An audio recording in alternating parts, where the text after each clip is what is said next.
नमस्कार दोस्तों, स्वागत है आपका आज के मुख्य समाचारों की वीडियो में। जी हां दोस्तों, यहां पर आपको देखने को मिलेगी सुबह से लेकर शाम तक की सारी के सारी बड़ी खबरें मुख्य समाचार ब्रेकिंग न्यूज अपडेट के रूप में। तो दोस्तों, आपसे रिक्वेस्ट है इस वीडियो को ज़्यादा से ज़्यादा लाइक और शेयर करें।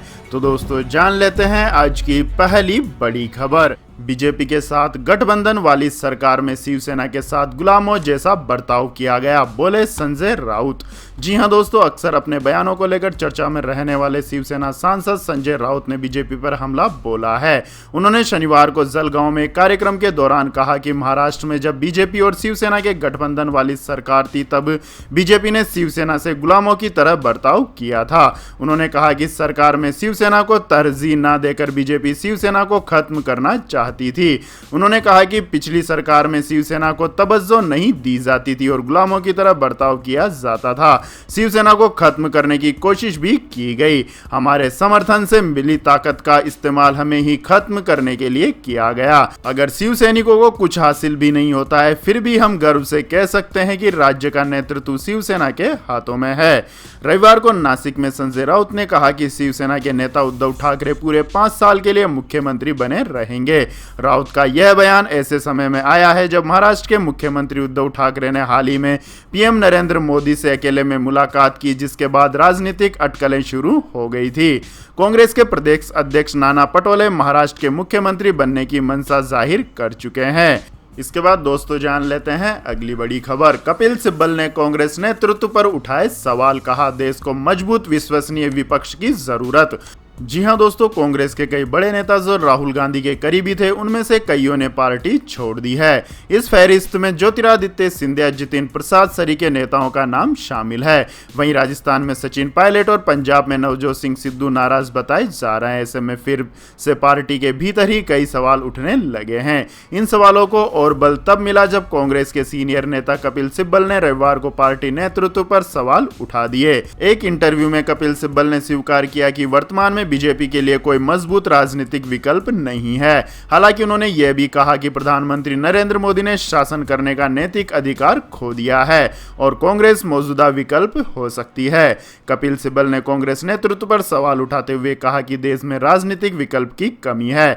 देश को मजबूत और विश्वसनीय विपक्ष की जरूरत है। कपिल सिब्बल ने पार्टी में सुधार की जरूरत का भी जिक्र किया। उन्होंने कहा कि पार्टी को यह दिखाने की जरूरत है कि वह सक्रिय है और सार्थक रूप से काम करने की इच्छुक है। इसके बाद दोस्तों, रुक करते हैं अगली खबर का। रोहिंग्या रिफ्यूजी कैंप्स में आग से 56 झोपड़ियां खाक, दिल्ली पुलिस की जांच जारी। जी हां दोस्तों, दिल्ली के कालिंदी कुंज मेट्रो स्टेशन के नजदीक बने रोहिंग्या शरणार्थियों के कैंप में अचानक आग लगने से 50 से अधिक झोपड़ियां जलकर खाक हो गई है। अधिकारियों ने यह जानकारी साझा करते हुए कहा है कि यह घटना शनिवार को घटी, जिसकी खबर उनके विभाग को रात में 12 बजे मिली।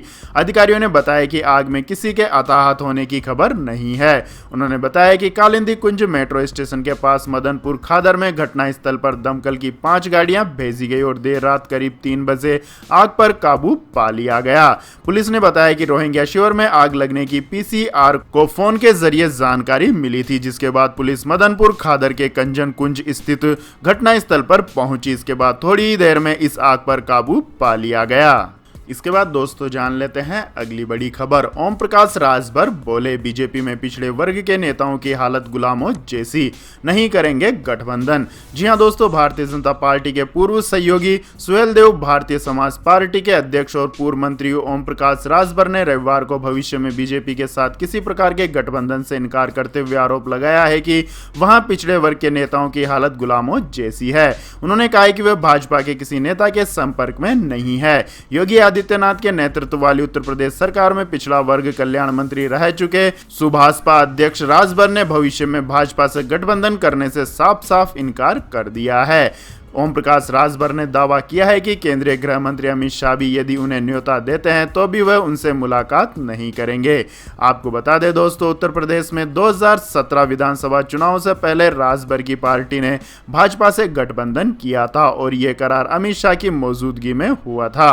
उन्हें भाजपा में 8 सीटें दी थी, जिसमें 4 सीटों पर राजभर समेत उनकी पार्टी के उम्मीदवार जीते थे। राजभर को योगी सरकार में मंत्री बनाया गया, लेकिन कुछ माह बाद ही भाजपा से उनकी दूरी बढ़ती गई और अंततः उन्होंने गठबंधन तोड़ दिया। इस बीच भाजपा और सुभाषपा के बीच गठबंधन की अटकलें हैं, जिसे सिरे से खारिज करते हुए राजभर ने दो टूक कहा है कि हम भाजपा के किसी नेता के संपर्क में नहीं है। इसके बाद दोस्तों जानते हैं अगली खबर। राहुल गांधी का तंज, कहा सरकार के पास झूठ और खोखले नारों वाला सबसे कुशल मंत्रालय।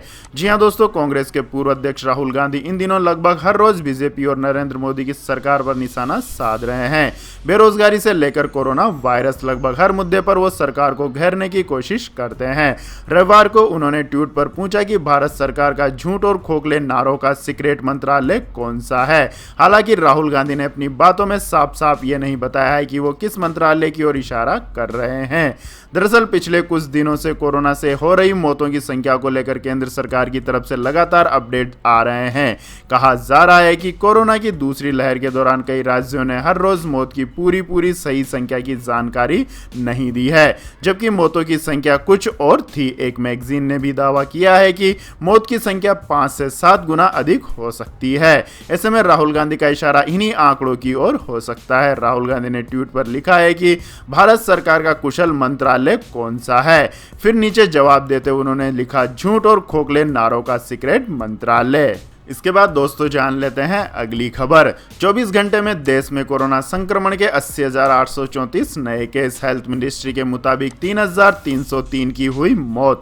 जी हां दोस्तों, भारत में कोविड-19 के रोज आने वाले नए मामले लगातार छठे दिन 1 लाख के आंकड़ों से कम हैं। इस तरह ऐसा लगता है कि देश में कोरोना की दूसरी लहर कमजोर पड़ चुकी है। दरअसल बीते 24 घंटों में सबसे कम 80,834 नए मामले दर्ज किए गए। केंद्रीय स्वास्थ्य मंत्रालय के आए आंकड़ों के अनुसार ये नए मामले सामने आने के बाद देश में संक्रमण के कुल मामले बढ़कर 2,94,29,989 हो गए हैं। बीते 24 घंटे में महामारी से 3,303 की मौत हुई है, जिससे देश का कोरोना डेथ टोटल अब तक 3,70,384 के आंकड़े तक पहुंच गया है। जबकि कोरोना से ठीक होने वाले लोगों की राष्ट्रीय दर 95.07% हो गई है। इसके बाद दोस्तों रुक करते हैं अगली खबर का। चाइना में लोगों को घरों में कैद करने के लिए ड्रोन तैनात किए। कोरोना के नए स्वरूप से दहशत।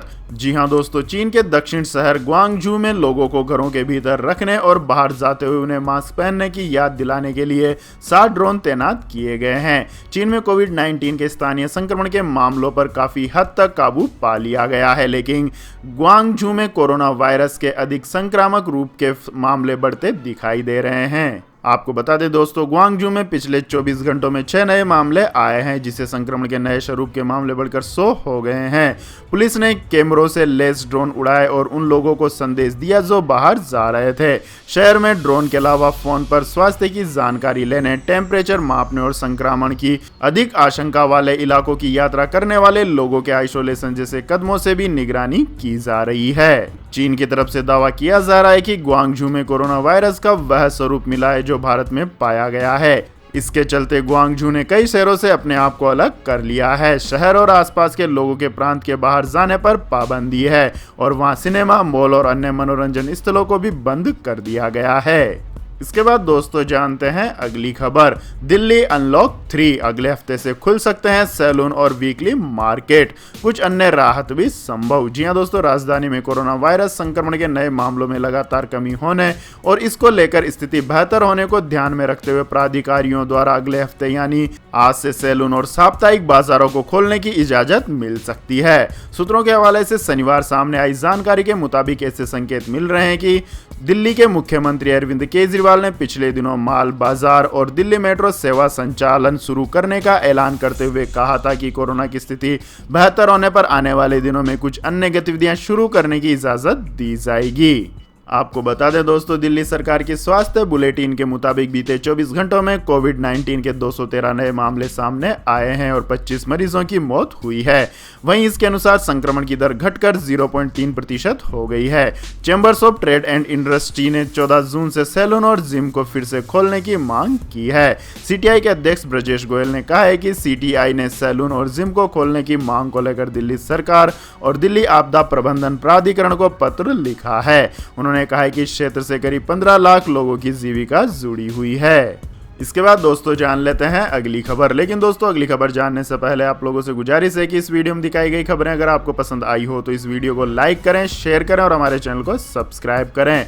तो दोस्तों जानते हैं अगली खबर। चाइना के खिलाफ खेमेबाजी में जुटा यूएस, G7 नेताओं से की एक सुर में आवाज उठाने की अपील। जी हां दोस्तों, दुनिया की सबसे बड़ी अर्थव्यवस्थाओं के नेताओं ने शनिवार को विकासशील देशों के लिए एक ऐसी बुनियादी योजना तैयार की है जिससे वे चीन को टक्कर दे सकें। हालांकि विगर मुसलमानों जैसे मुद्दों पर मानवाधिकारों का हनन करने के लिए चीन को किस तरह रोका जाए, इसे लेकर तत्काल सहमति नहीं बन सकी। दरअसल अमेरिकी राष्ट्रपति जो बाइडेन चाहते हैं कि विगर मुसलमानों और अन्य जातीय अल्पसंख्यकों से बंधुआ मजदूरी कराने के खिलाफ ग्रुप ऑफ 7 के नेता एक साथ आवाज उठाएं। बाइडेन को उम्मीद है कि बंधुआ मजदूरी को लेकर शिखर सम्मेलन में चीन की आलोचना की जाएगी, लेकिन कुछ यूरोपीय सहयोगी बीजिंग के साथ अपना रिश्ते खराब नहीं करना चाहते थे। बाइडेन प्रशासन के एक वरिष्ठ अधिकारी ने पत्रकारों को बताया कि कनाडा, यूनाइटेड किंगडम और फ्रांस ने बाइडेन की इस बात का समर्थन दिया, जबकि इटली, जर्मनी और यूरोपीय संघ ग्रुप ऑफ 7 समिट के पहले सत्र के दौरान इस पर झिझकते नजर आए। इसके बाद दोस्तों रुक करते हैं अगली खबर का। यूपी के 15 लाख सरकारी कर्मचारियों की अगले महीने से होगी वेतन वृद्धि, योगी सरकार ने किया बड़ा ऐलान। जी हां दोस्तों, कोरोना महामारी की वजह से पिछले 1.5 साल से वेतन वृद्धि का इंतजार कर रहे कर्मचारियों को यूपी की योगी आदित्यनाथ सरकार ने सौगात दी है। सरकार ने प्रदेश के 15,000 कर्मचारियों को वेतन वृद्धि और डीए का लाभ देने की घोषणा की है। आपको बता दें दोस्तों, राज्य कर्मचारियों की जनवरी 2020 से वेतन वृद्धि नहीं हुई है। कोरोना वायरस की वजह से यूपी में सरकारी कर्मचारियों की वेतन वृद्धि टाल दी गई थी। तब से वे कर्मचारी सैलरी बढ़ने का इंतजार कर रहे थे। अब सरकार ने प्रदेश के 15 लाख से अधिक कर्मचारियों को डीए और वेतन वृद्धि का लाभ देने का ऐलान किया है। इसके अलावा 12 लाख से अधिक पेंशनरों को डीए का लाभ देने की भी घोषणा की है। इसके बाद दोस्तों जानते हैं अगली खबर। WHO चीफ टेड्रोस एडनान गेब्रियेसस ने कहा कोरोना उत्पत्ति की जांच में सहयोग करे चीन। जी हां दोस्तों, दुनिया भर में पिछले 1.5 साल से कोरोना वायरस का प्रकोप जारी है। करोड़ों लोग इसकी चपेट में आए, जबकि लाखों लोगों ने अपनी जान गंवाई है। वहीं चीन पर कोरोना वायरस को वुहान लैब में बनाने के आरोप लगते रहे हैं। इसकी जांच को लेकर अब ड्रैगन पर दबाव बढ़ता जा रहा है। अब विश्व स्वास्थ्य संगठन के प्रमुख टेड्रोस गेब्रियेसस ने चीन से कोविड-19 की उत्पत्ति की चल रही जांच में सहयोग करने को कहा है। द वॉल स्ट्रीट जर्नल की रिपोर्ट के अनुसार शनिवार को वीडियो कॉन्फ्रेंसिंग के जरिए ग्रुप ऑफ 7 शिखर सम्मेलन में हिस्सा लेने के बाद डॉक्टर टेड्रोस ने यह बात कही। WHO के महानिदेशक ने कहा है कि हमें उम्मीद है कि अब जब वायरस के ओरिजिन की जांच का अगला चरण चल रहा होगा तो बेहतर सहयोग और ट्रांसपेरेंसी होगी। इसके बाद दोस्तों रुक करते हैं अगली खबर का। बाबा रामदेव की रुचि सोया बाजार में फिर लाएगी शेयर, 4300 करोड़ जुटाने का है लक्ष्य। जी हां दोस्तों, बाबा रामदेव के पतंजलि आयुर्वेद के स्वामित्व वाली खाद्य तेल कंपनी रुचि सोया ने 4300 करोड़ रुपए जुटाने के लिए FPO लाने के प्रस्ताव सेबी की मंजूरी के लिए पेश किया है। यह FPO भारतीय प्रतिभूतियों विनियामक बोर्ड के शेयर सूचीबद्धता के न्यूनतम सार्वजनिक शेयर के नियमों को पूरा करने के लिए लिया जाएगा। इसके तहत सूचीबद्ध कंपनी का कम से कम 25% शेयर बाजार में होना चाहिए। सूत्रों के अनुसार रुचि सोया ने शनिवार को सेबी के पास FPO के प्रस्ताव का मसौदा जमा कराया है। कंपनी ने शेयरों की बिक्री के जरिए 4300 करोड़ रुपए जुटाने की योजना बनाई है। उन्होंने कहा है कि प्रवर्तकों को FPO के न्यूनतम 9% हिस्सेदारी कम करनी होगी। सेबी की मंजूरी के बाद FPO अगले महीने आ सकता है। इसके बाद दोस्तों जान लेते हैं आज के मौसम अपडेट्स। तो दोस्तों, महाराष्ट्र सहित देश के कई राज्यों में भारी बारिश की चेतावनी, यूपी में दस्तक दे सकता है मानसून। जी हां दोस्तों, बंगाल की खाड़ी में उत्तर प्रदेश की तरफ कम दबाव का क्षेत्र बनने से देश के कई राज्यों में मानसून समय से पहले पहुंच गया है। उड़ीसा और गंगा से लगे पश्चिम बंगाल के इलाकों में भारी बारिश की संभावना है। तो वहीं अगले 24 घंटों में उत्तर प्रदेश, बिहार, झारखंड, महाराष्ट्र, छत्तीसगढ़ सहित कई राज्यों में बारिश का अलर्ट जारी किया गया है। मध्य भारत तक पहुंच चुका मानसून देश के उत्तरी इलाकों की ओर तेजी से बढ़ रहा है। इसके अगले 2 दिन में पूरे उत्तर भारत में आने की संभावना है। मौसम विभाग के अनुसार उत्तर भारत में मानसून इस बार 15 दिन पहले पहुंच रहा है। मौसम विभाग की माने तो अनुकूल मौसमी परिस्थितियों की वजह से दक्षिण पश्चिमी मानसून के अगले 4 से 5 दिन में दक्षिणी राजस्थान और गुजरात के कच्छ क्षेत्र को छोड़कर पूरे देश में छाने की उम्मीद है। मौसम वैज्ञानिकों ने अनुमान लगाया है कि इस साल पूरे देश में जून से सितंबर तक दक्षिण पश्चिमी मानसून से सामान्य बारिश की संभावना है। इसके बाद दोस्तों जान लेते हैं अगली खबर। तंगी की मार झेल रहे पाकिस्तान ने बढ़ाया डिफेंस बजट, सेना पर खर्च होंगे 1,37,000 करोड़ रुपए। जी हां दोस्तों, कंगाली में जी रहे पाकिस्तान के पास न तो अरब देशों का कर्ज चुकाने को पैसा है और न ही देश में विकास कार्यों के लिए। कोरोना महामारी के बीच भी पाकिस्तान चीन की दी हुई वैक्सीन से काम चला रहा है, लेकिन अभी तक उसने वैक्सीन खरीदी नहीं है। देश में गंभीर खाद्य संकट पैदा होने की चेतावनी दी जा रही है, लेकिन तंगहाली में भी पाकिस्तान हथियारों पर पैसा खर्च करने से पीछे नहीं हट रहा है। इसकी झलक पाकिस्तान के नए बजट में देखने को मिल रही है, जिसका 16% से भी ज्यादा हिस्सा रक्षा क्षेत्रों के लिए आवंटित किया गया है। सिर्फ पाकिस्तानी सेना के लिए आवंटित बजट की बात करें तो ये कुल बजट का 7% है।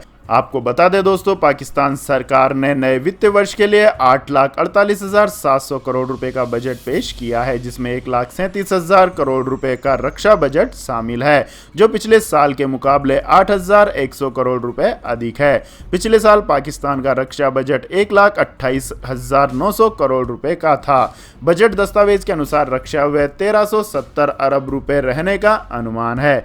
मंत्री ने और न ही बजट दस्तावेजों में रक्षा व्यय के बारे में कोई ब्यौरा दिया गया, इसे अक्सर गोपनीय रखा जाता है।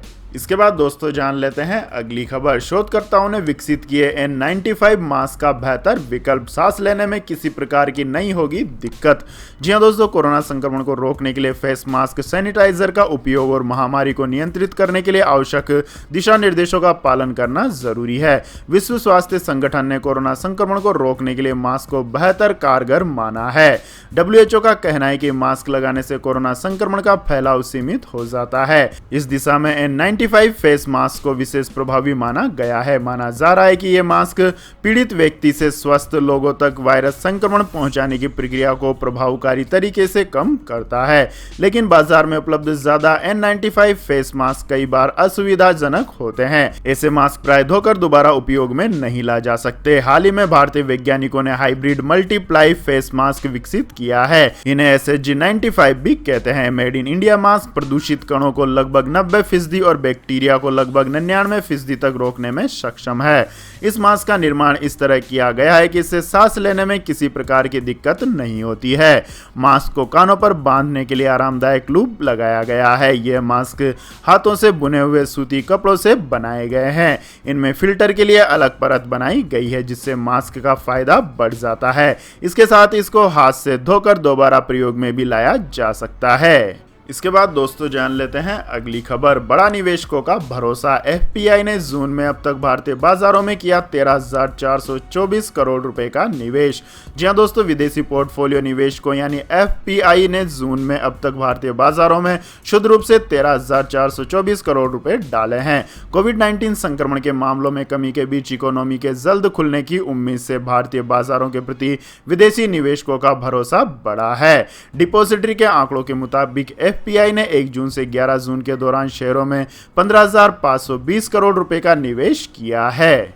तो यह थी दोस्तों आज की सभी महत्वपूर्ण बड़ी खबरें। और दोस्तों बारी आती है आज के माइंड क्विज क्वेश्चन की, जिसका जवाब देकर आप बन सकते हैं एक शानदार उपहार के विजेता। तो दोस्तों आज का सवाल है, भारत ने पहला क्रिकेट विश्व कप किस सन में जीता था? जी हां दोस्तों, अगर आपको इस सवाल का जवाब आता है तो तुरंत कमेंट सेक्शन में लिख दीजिए। इस वीडियो को लाइक कीजिए, शेयर कीजिए और हमारे चैनल को सब्सक्राइब करके बेल आइकन का बटन भी दबा लें। धन्यवाद। जय हिंद, जय भारत, वंदे मातरम।